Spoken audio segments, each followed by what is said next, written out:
అయితే ఈ లెక్క ప్రకారం ఈ సంవత్సరం రైతుల బకాయి చాలా తెలియదన్నమాట. చక్రయ్య ఉంటుంది కానీ వాళ్ళని ఒత్తిడి పెట్టబాక. అడగకపోతే వాళ్ళు అసలు ఇవ్వనే ఇవ్వరు. ఏమిస్తారయ్యా పాపం, పునాసుకుంటూ కూడా పురుగు పెట్టిపోయిందట్టుగా. సరే మీ ఇష్టం.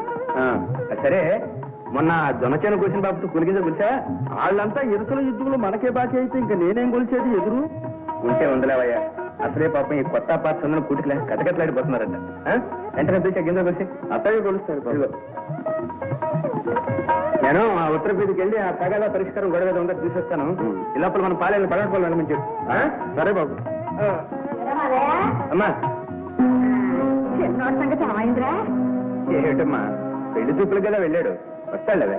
అంతేలే, ఆడు ఎట్టబోతా ఎవరికేం బట్టే.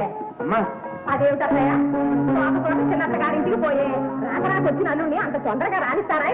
ఆ పిల్లే మా చెన్నైని చూపులతో కట్టేసి ఉంటది. ఏం కట్టేయక? నా చెల్లెలు వజ్రాల పురక, మా చిన్నయ్య బంగారపు మొలక.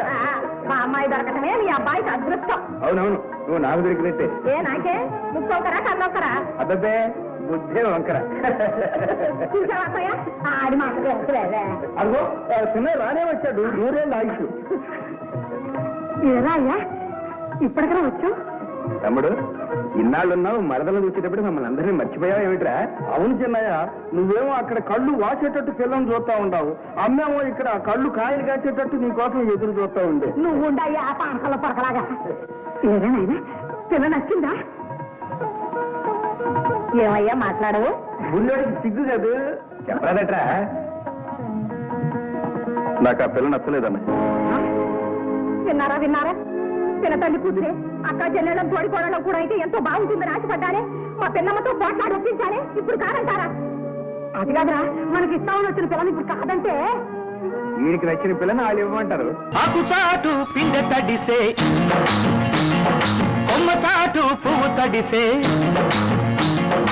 ఆకు చాటు పిందె తడిసే, కొమ్మ చాటు పువ్వు తడిసే. ఆకాశ గంగొచ్చింది, అందాలు ముంచెత్తింది.